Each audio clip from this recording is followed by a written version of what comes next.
अस्पतालों की बात कर रहा हूं, शिक्षा के सिस्टम की बात कर रहा हूं, सरकार की बात कर रहा हूं, कॉर्पोरेट इंडिया की बात कर रहा हूं। जहां भी आप देखो, आप हुई नहीं। और तेलंगाना में अब वो पूरा का पूरा डेटा हमारे हाथ में है, जो नरेंद्र मोदी जी आपके हाथ नहीं डालना चाहता है। इसीलिए आपने देखा कि जैसे ही हमें वो डेटा दिखा, हमने रिजर्वेशन को बढ़ा दिया। मैंने नरेंद्र मोदी जी को लोकसभा में सामने बोला, ये जो फेक दीवार बना रखी है 50% रिजर्वेशन की, इसको अगर आप नहीं तोड़ोगे तो हम इसको तोड़ के गिरा के फेंक देंगे। 10-15 लोग हैं जिन्होंने पूरे के पूरे कॉर्पोरेट इंडिया को पकड़ रखा है, अदानी, अंबानी, 10 नाम है, और आपका लाखों करोड़ रुपया सीधा आपके जेब में से उनके जेब में ट्रांसफर होता है। जीएसटी आप देते हो, कर्जा माफ उनका होता है। जीएसटी आप देते हो और ठग से कर्जा माफ उनका होता है। आप स्कूटर में पेट्रोल भरते हो, पैसा उनके जेब में जाता है। आप अपने बच्चों को कॉलेज यूनिवर्सिटी भेजते हो, पैसा उनके जेब में जाता है। आप बीमार होते हो, पैसा उनके जेब में जाता है। मोहन भगवत जी कहते हैं जाति जनगणना नहीं होना चाहिए। अगर आपको चोट लगती है, आप अस्पताल जाते हो, कभी आपसे डॉक्टर कहता है भैया एक्सरे मत करो। एक्सरे से कोई नुकसान थोड़ी होता है, एक्सरे से सच्चाई पता लगती है। वही हम कर रहे हैं, एक प्रकार से हम सामाजिक एक्सरे कर रहे हैं कि भैया सच्चाई क्या है, किसके पास कितना धन है, कौन कहां बैठा है, ब्यूरोक्रेसी में कितने लोग हैं, गरीब लोग कितने घुस पा रहे हैं, कौन सी जात के लोग कहां घुस रहे हैं, कहां जा रहे हैं, किन लोगों को कैसे रोका जा रहा है, ये सब जाति जनगणना से मिल जाएगा। तो ये एक क्रांतिकारी कदम है, क्रांतिकारी कदम है। इसीलिए आरएसएस और बीजेपी इसको रोकना चाहते हैं। जो एनडीए की सरकार बिहार में कर रही है, चुने हुए अरबपतियों की राजनीति चल रही है, अदानी अंबानी की राजनीति चल रही है, उससे हम लड़ रहे हैं और उसको हम हराने जा रहे हैं। पहले नरेंद्र मोदी, उनकी पार्टी कह रहे थे 400 पार, देखा आपने 400 पार। उसके बाद कांग्रेस पार्टी इंडिया गठबंधन सामने खड़ा हुआ और फिर मोदी जी जब पार्लियामेंट आई यूं किए कि मैं बदलूंगा नहीं इसको। आप देख रहे हैं देश लाइव, देश की आवाज। भाइयों और बहनों, आप सबका दिल से यहां बहुत बहुत स्वागत, नमस्कार।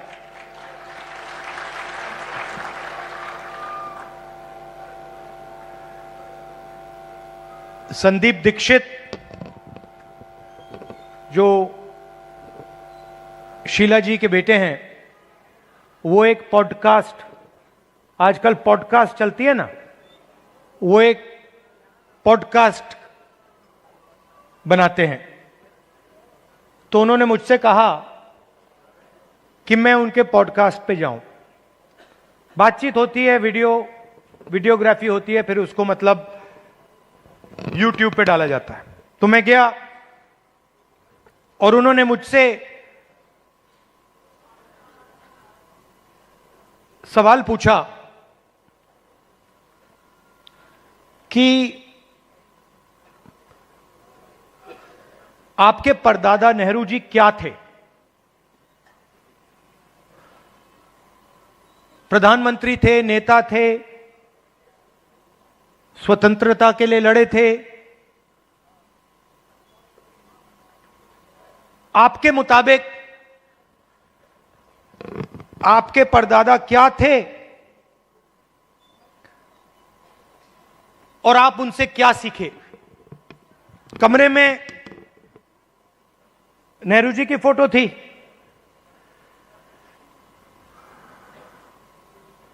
एक तरफ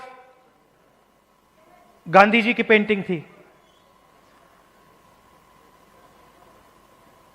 और मैंने सोचना शुरू किया कि मेरे जो परदादा नेहरू जी थे वो असलियत में क्या थे। और दोनों फोटो को मैं देख रहा था और मेरे दिमाग में बात आई कि ये दोनों जो लोग थे, जवाहरलाल नेहरू और महात्मा गांधी, ये दोनों सच्चाई से मोहब्बत करते थे।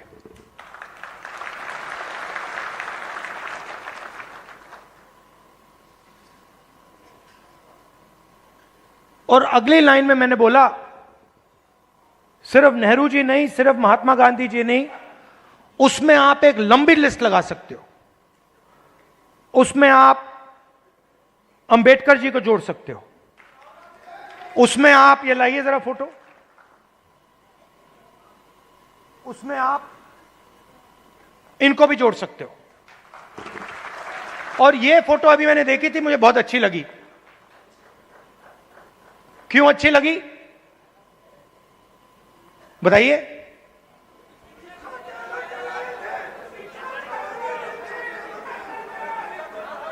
क्योंकि जो इनकी पत्नी है और इनके बीच में समानता है, रिस्पेक्ट है। ये देखकर ये पता लग रहा है कि रिस्पेक्ट है। तो ये सब लोग, और आप हजारों साल पहले शुरू कर सकते हैं।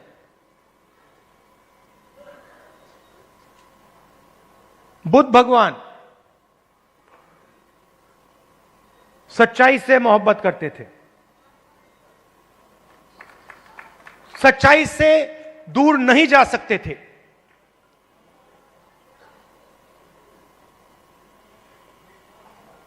गुरु नानक, कबीर, बसवना, नारायण गुरु, लिस्ट है।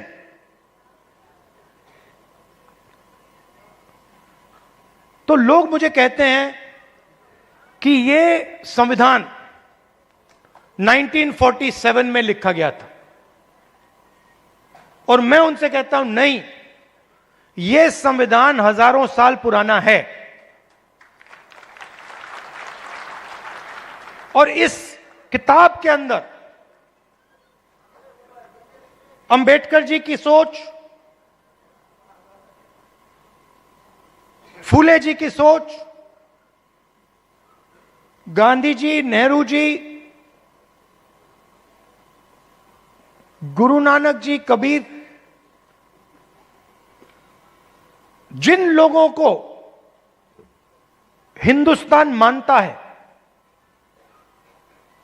और रिस्पेक्ट करता है, उनकी सोच इसके अंदर है। तो जब मैं इस किताब को, और जब आप इस किताब को ऐसे पकड़ते हो,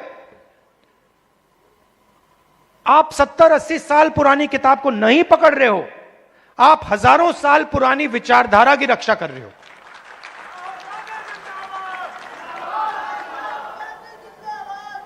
और अगर हम सच्चाई की बात करें तो क्या इसमें सावरकर जी की विचारधारा है? हो ही नहीं सकती, क्योंकि वो सच्चाई का सामना नहीं कर पाए। अब ये बात किसी को अच्छी लगे ना लगे, ये सच्चाई है, तो मुझे ये बोलनी ही पड़ेगी। तो कॉन्स्टिट्यूशन हिंदुस्तान की सच्चाई का रक्षक है, और जो हजारों सालों का जो विजडम है, जो हिंदुस्तान के लीडर्स ने, बड़े बड़े महापुरुषों ने इस देश की जनता से सीखा, वो इसके अंदर है।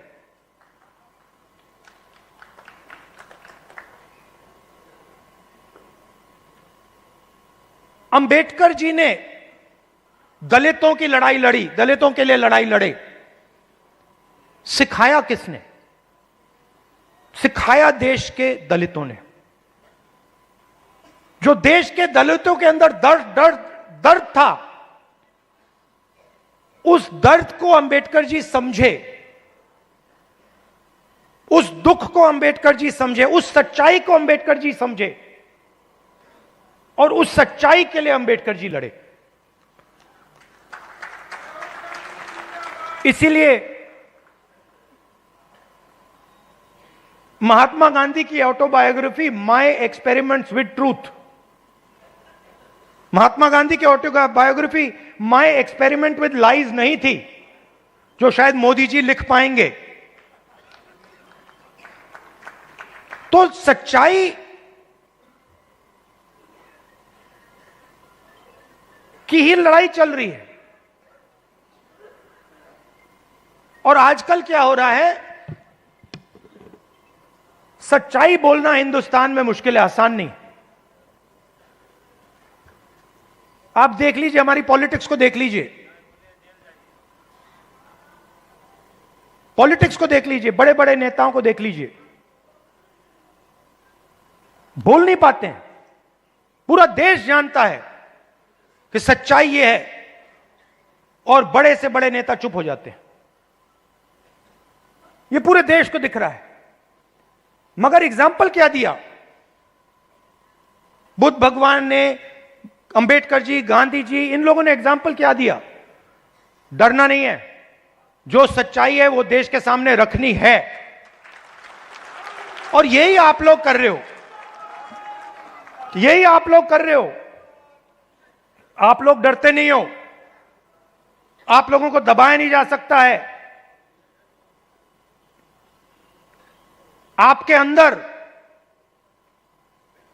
खून के अंदर फूले जी, अंबेडकर जी, गांधी जी, ये सब आपके खून के अंदर हैं और इनकी विचारधारा आपके खून के अंदर है, मेरे खून के अंदर है, और इसको कोई नहीं मिटाने जा रहा है, कोई मिटा ही नहीं सकता।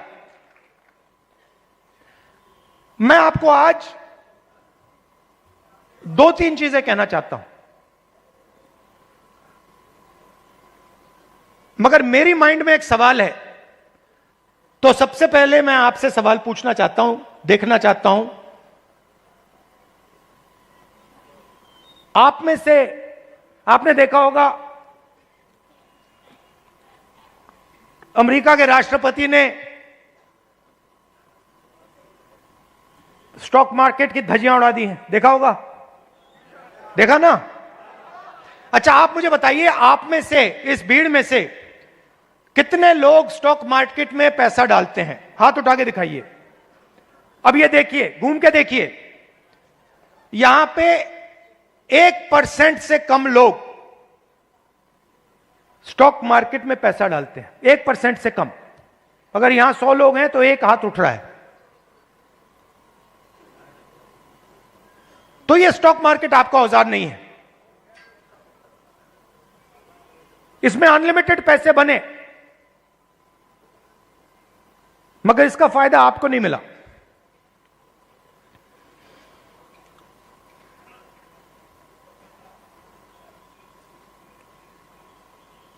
सीधी बात करूं, सीधा बोलूं, ठोक के, हमारे यहां पे केपी सिंह जी हैं, कहां हैं केपी सिंह जी? आइए आइए। केपी सिंह जी, अब गलत मत मानना जो मैं कहने जा रहा हूं। देखिए, केपी सिंह जी ने कहा, बैठिए बैठिए, आइए। केपी सिंह जी ने कहा कि मैं ऑर्थोपीडिक सर्जन हूं। कहा ना आपने? कहा।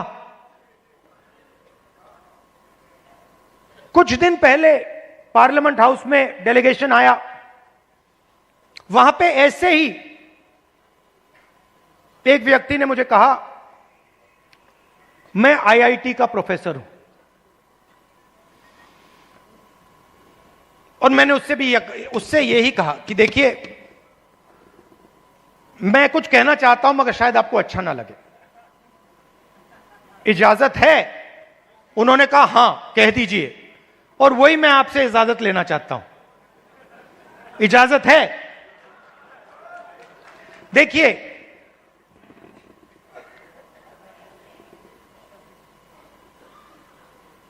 आप में ऑर्थोपेडिक सर्जन की स्किल है, ऑर्थोपेडिक सर्जन की नॉलेज है, ज्ञान है। जो ऑर्थोपेडिक सर्जन होता है वो आप में सब कुछ है, मगर आप ऑर्थोपेडिक सर्जन नहीं हो। क्यों? क्योंकि पूरा का पूरा सिस्टम आपके खिलाफ काम करता है।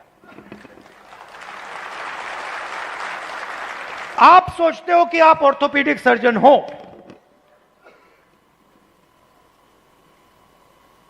मगर आप अस्पताल को कभी नहीं चला पाओगे। आपको चलाने नहीं दिया जाएगा, कभी नहीं चलाने दिया जाएगा।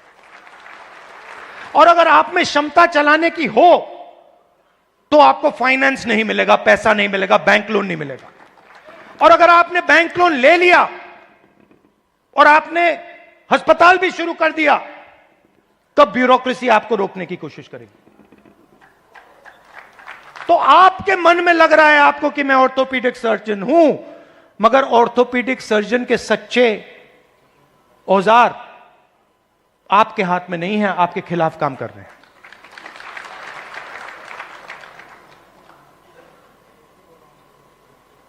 डेलीगेशन में दलित प्रोफेसर ने मुझे कहा कि मैं आईआईटी प्रोफेसर हूं। मैंने उनसे कहा नहीं भैया, आईआईटी प्रोफेसर की पूरी क्वालिफिकेशन आप में है, मगर सिस्टम आपको सच्चा आईआईटी प्रोफेसर नहीं बनने देगा।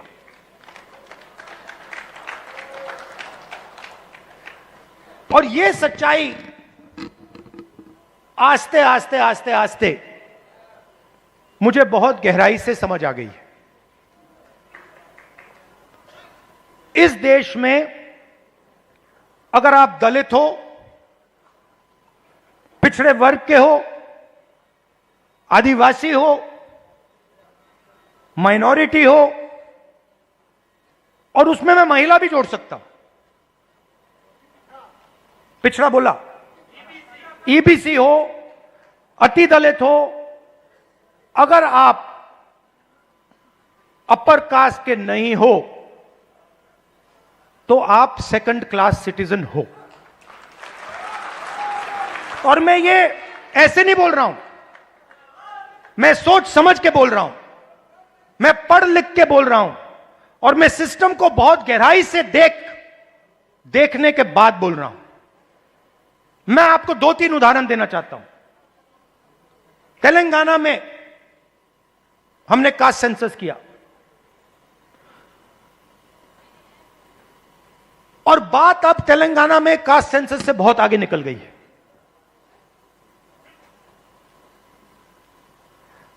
तेलंगाना में हम आपको ऐसा इंफॉर्मेशन दे सकते हैं, सामाजिक इंफॉर्मेशन, कि आप अपने सपने में भी नहीं देख पाओगे। वो कैपेबिलिटी अब तेलंगाना की सरकार के हाथ में है। मैं आपको आज स्टेज से बता सकता हूं कि अगर आप तेलंगाना में देखें और उन लोगों की लिस्ट निकालें जिन्होंने बैंक लोन लिया है, सरकारी बैंक लोन, सरकारी बैंक से लोन या प्राइवेट बैंक से लोन, उस लिस्ट में आपको ना एक ओबीसी मिलेगा, ना एक ईबीसी मिलेगा, ना एक दलित मिलेगा, ना एक आदिवासी मिलेगा। तेलंगाना की सबसे बड़ी कंपनियों की आप लिस्ट निकालिए, उनके मालिकों की लिस्ट निकालिए, उनकी सीईओज की लिस्ट निकालिए। यह सब हम तेलंगाना में अब कर सकते हैं। उनकी मैनेजमेंट टीम की लिस्ट निकालिए, आप हैरान हो जाओगे। मैनेजमेंट में, सीईओ की लिस्ट में, मालिकों की लिस्ट में आपको ईबीसी, ओबीसी, दलित, अति दलित, आदिवासी कहीं नहीं मिलेंगे, है ही नहीं। मैं आपसे नहीं कह रहा हूं कि 5% हैं, मैं आपसे नहीं कह रहा हूं कि 5% हैं, 0 है, 0 है ही नहीं। और आप दूसरे तरफ मजदूरों की लिस्ट निकालो, जो 21वीं सदी के नए मजदूर बने, गिग वर्कर्स, जो उबर चलाते हैं, जो 21वीं सदी की मजदूरी करते हैं, उनकी लिस्ट निकालो। 90% से ज्यादा, 95% दलित, पिछड़ा वर्ग, ईबीसी, आदिवासी, डोमेस्टिक सर्वेंट्स की लिस्ट निकालो। दलित, ओबीसी, ईबीसी, आदिवासी, अति दलित।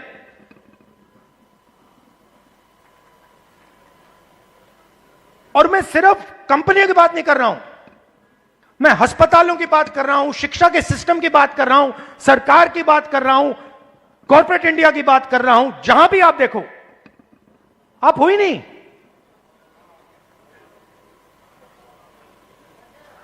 और तेलंगाना में अब वो पूरा का पूरा डेटा हमारे हाथ में है, जो नरेंद्र मोदी जी आपके हाथ नहीं डालना चाहता है। इसीलिए आपने देखा कि जैसे ही हमें वो डेटा दिखा, हमने रिजर्वेशन को बढ़ा दिया।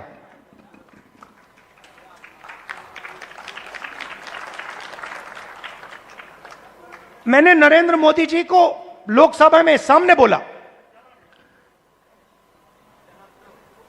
ये जो फेक दीवार बना रखी है 50% रिजर्वेशन की, इसको अगर आप नहीं तोड़ोगे तो हम इसको तोड़ के गिरा के फेंक देंगे।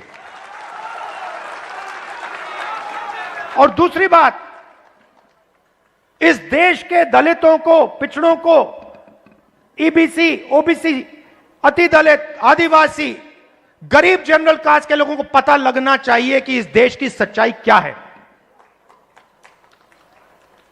कि 5%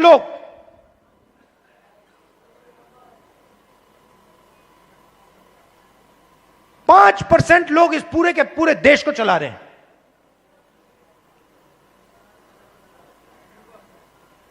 दस 15 लोग हैं जिन्होंने पूरे के पूरे कॉर्पोरेट इंडिया को पकड़ रखा है। अदानी, अंबानी, 10 नाम है। और आपका लाखों करोड़ रुपया सीधा आपके जेब में से उनके जेब में ट्रांसफर होता है। जीएसटी आप देते हो, कर्जा माफ उनका होता है। जीएसटी आप देते हो और ठग से कर्जा माफ उनका होता है।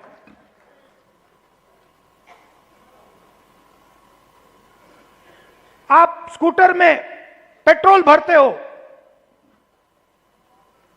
पैसा उनके जेब में जाता है।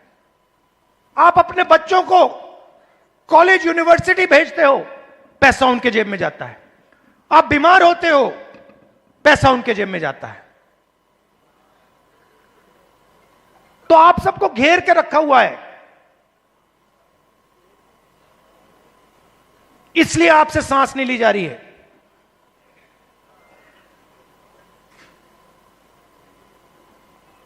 क्योंकि पूरे सिस्टम ने आपको घेर के रखा हुआ है। और उसमें गरीब जनरल कास्ट भी हैं, वो भी उन कंपनियों में नहीं जा सकते, वो भी डॉक्टर नहीं बन सकते, वो भी लॉयर नहीं बन सकते।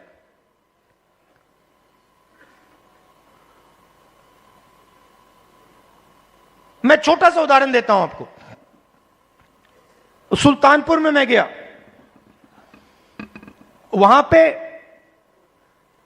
चेतराम मोची जी हैं। पता नहीं आपने वीडियो देखा नहीं देखा? देखा था? तो मेरी दोस्ती हो गई उनसे। मैंने गाड़ी रोक दी, मैं वहां जाके बैठ गया।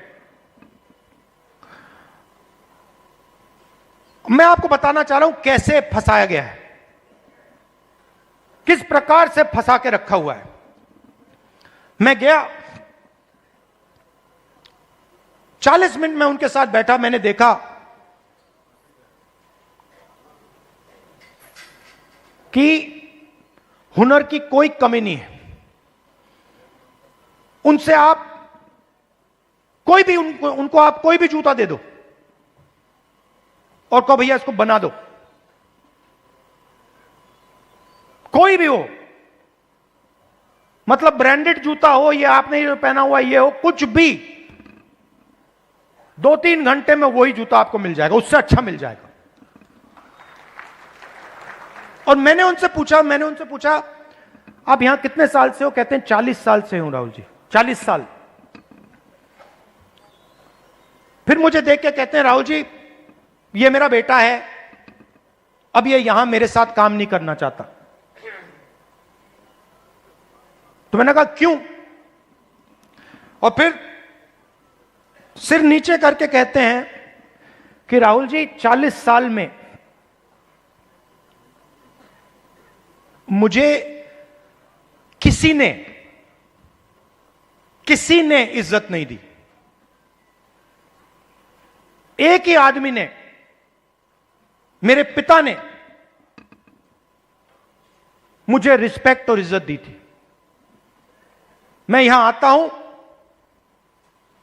सुबह आता हूं, दिन भर काम करता हूं, घर चला जाता हूं। 40 साल में मुझे एक व्यक्ति ने इज्जत नहीं दी। अकेले काम कर रहे थे, बेटा कह रहा था मुझे नहीं करना काम, मैं जा रहा हूं, मैं नौकरी करूंगा। मैंने उनसे पूछा, मैंने कहा एक बात बताइए, अगर आप अपने काम को थोड़ा इंप्रूव करना चाहते हो तो आप क्या कदम लोगे? एकदम उन्होंने मुझे बोला कि देखिए राहुल जी, मैंने एक मशीन है, मैंने उसकी फोटो देखी थी, अगर वो मशीन मुझे मिल जाए तो मेरा काम डबल हो जाएगा ऐसे ही। तो हमने क्या किया, बहुत महंगी मशीन नहीं थी, हमने किसी राजनेता से वो मशीन डोनेट करा दी और उनको हमने मशीन दे दी। नहीं अभी ताली मत बजाइए, अभी ठहर जाइए, ताली बजाने की बात अभी आ रही है। 3 महीने बाद मुझे फोन आता है,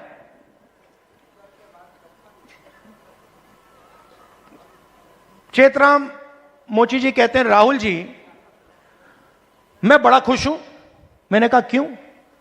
कहते हैं राहुल जी मेरी अब 2 दुकानें हैं,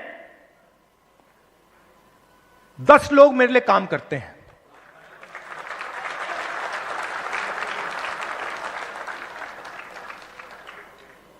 दस लोग मेरे लिए काम करते हैं, मेरी 2 दुकानें हो गई हैं। मुझे लग रहा है इस मशीन से कि मैं 4-5 दुकानें खोल पाऊंगा। अब चेतराम मोची ने मुझे एक और बात बोली। जब मैं उनके साथ बैठा था, मुझे बोला राहुल जी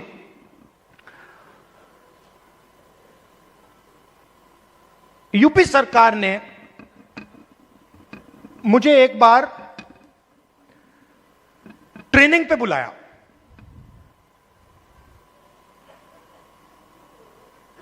उनकी योजना थी ट्रेनिंग पे बुलाया। तो मैंने उनसे कहा क्या सीखे? कहते राहुल जी मैं वहां गया, ट्रेनर से ज्यादा तो मुझे मालूम था। वो ट्रेनर को मतलब वो तो ट्रेनर मोची नहीं था, उसको तो कुछ मालूम ही नहीं था। मैंने कुछ टाइम उसको समझाने की कोशिश की, मगर फिर वो समझा नहीं तो वापस आ गया। अब आप देखिए हुनर किसके हाथ में है? चेतराम जी के हाथ में। ट्रेनिंग कौन दे रहा है?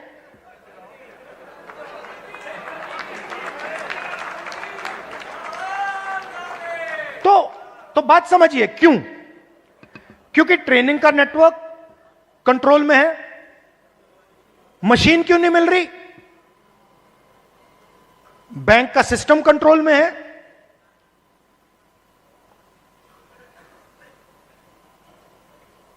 ट्रेनिंग क्यों नहीं हो रही?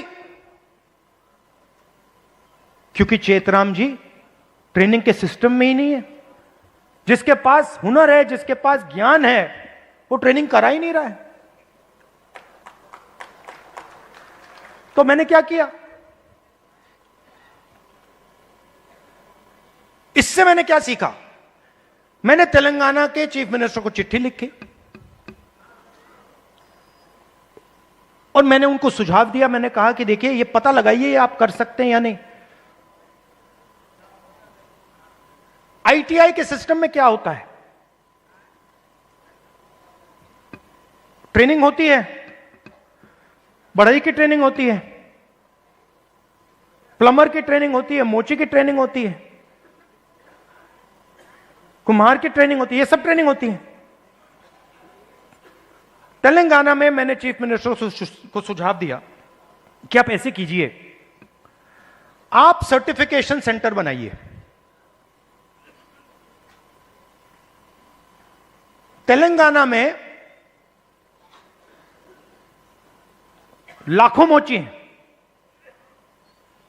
नेटवर्क है मोची का, उस नेटवर्क के अंदर हुनर है, कैपेबिलिटी है। मैंने चीफ मिनिस्टर से कहा कि ट्रेनिंग इनसे करवाइए। तो हजारों मोची, जो गुरु शिष्य की परंपरा है हिंदुस्तान में, हजारों मोची ट्रेनिंग कराएंगे, सर्टिफिकेशन सरकार करेगी। और जब एक मोची ट्रेनिंग करेगा और उसका शिष्य सर्टिफिकेशन पाएगा, तो मोची के बैंक अकाउंट में सीधा सरकार पैसा डालेगी। तो मेरा कहना है, सवाल पूछता हूं आपसे, बढ़इयों के लिए हिंदुस्तान में बैंक क्यों नहीं है? मोचियों के लिए हिंदुस्तान में बैंक क्यों नहीं है? बढ़इयों का अपना ट्रेनिंग सेंटर क्यों नहीं है? हुनर तो उनके पास है। तो जाति जनगणना जो हमने तेलंगाना में किया है, वो विकास के सिस्टम को ही बदलने जा रहा है।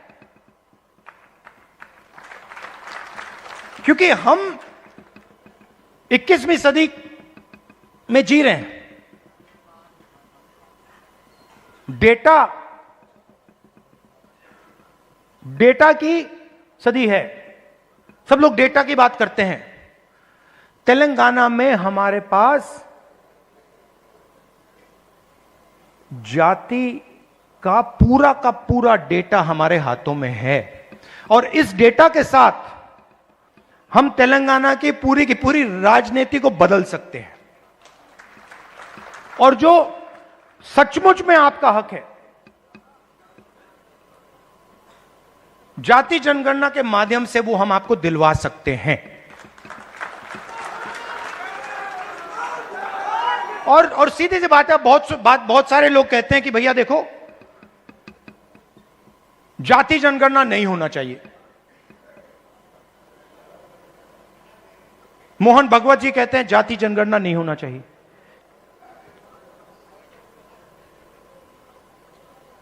अगर आपको चोट लगती है,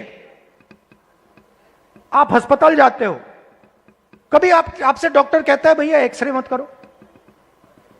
एक्सरे से कोई नुकसान थोड़ी होता है, एक्सरे से सच्चाई पता लगती है। वही हम कर रहे हैं, एक प्रकार से हम सामाजिक एक्सरे कर रहे हैं कि भैया सच्चाई क्या है, किसके पास कितना धन है, कौन कहां बैठा है, ब्यूरोक्रेसी में कितने लोग हैं, गरीब लोग कितने घुस पा रहे हैं,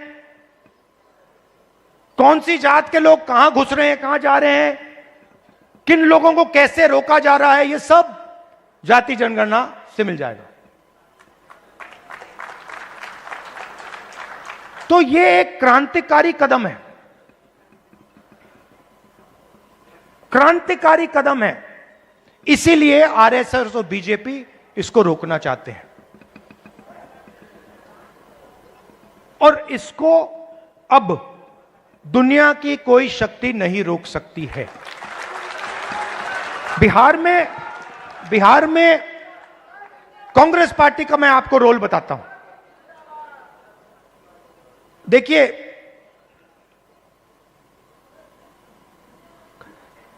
कांग्रेस पार्टी की जिम्मेदारी, गठबंधन की जिम्मेदारी, जो गरीब लोग हैं, जो कमजोर लोग हैं, ईबीसी, ओबीसी, दलित, महादलित, गरीब जनरल कास्ट के लोग, इन सब को जोड़कर, इन सबको जगह देकर, इज्जत देकर, रिस्पेक्ट देकर आगे बढ़ने का काम कांग्रेस पार्टी का है।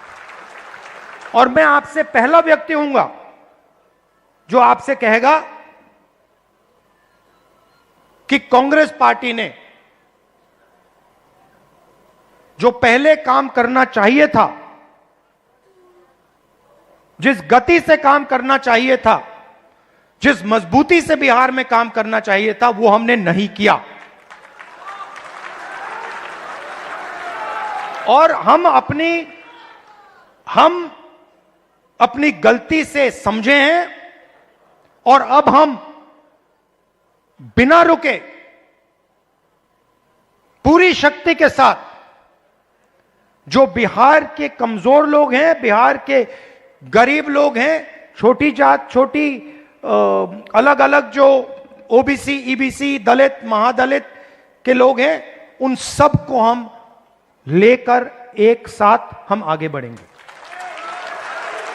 कुछ दिन पहले हमने अपने डिस्ट्रिक्ट प्रेसिडेंट्स चुने और मैं ये नहीं कहूंगा कि ये बहुत बड़ा कदम है, मगर ये एक जरूरी कदम है। पहले हमारे डिस्ट्रिक्ट प्रेसिडेंट्स की लिस्ट में 2/3 अपर कास्ट के लोग थे।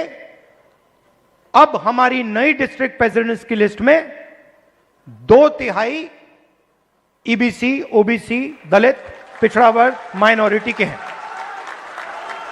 और अगर आप हमारे वर्किंग प्रेसिडेंट्स को देखें तो यह बात और भी गहराई से हुई है। मैंने और खारगे जी ने बिहार की टीम को साफ बता दिया है कि आपका काम बिहार के गरीब जनता की रिप्रेजेंटेशन का काम है। आपका काम दलितों, ईबीसी, ओबीसी, गरीब जनरल कास्ट, महिलाओं को जगह देने का काम है और आपको यह काम बिना झिझके, बिना डरे यह काम पूरा करना है। हम राजनीति में आपके लिए दरवाजा खोलना चाहते हैं। आपके युवाओं को हम राजनीति में लाकर, आपको हम राजनीति में लाकर बिहार का चेहरा बदलना चाहते हैं।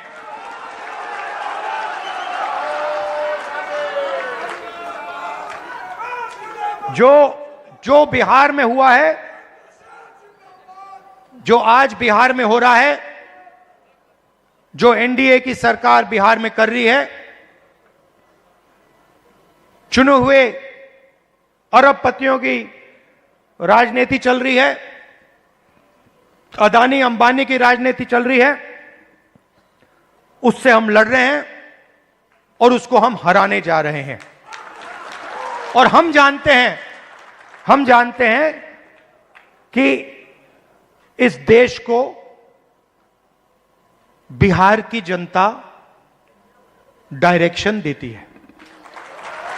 जब भी राजनीतिक बदलाव आता है, अंग्रेजों के खिलाफ राजनीतिक बदलाव आया, बिहार की जनता ने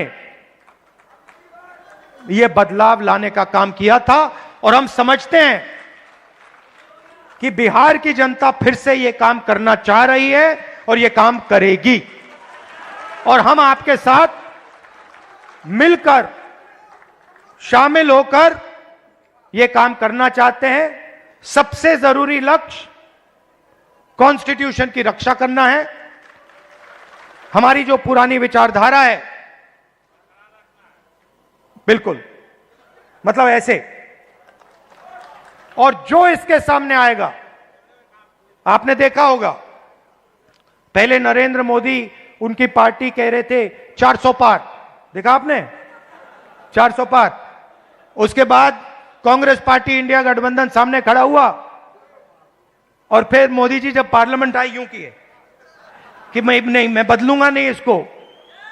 तो कॉन्स्टिट्यूशन ने और आपने कॉन्स्टिट्यूशन को बचाने का काम किया, इसके लिए मैं आपको दिल से धन्यवाद करता हूं।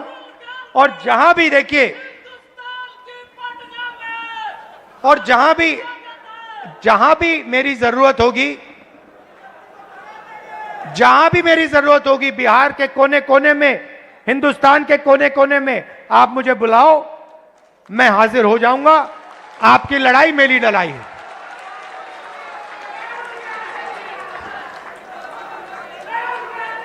दिल से आप सबका बहुत बहुत धन्यवाद। नमस्कार, जय हिंद।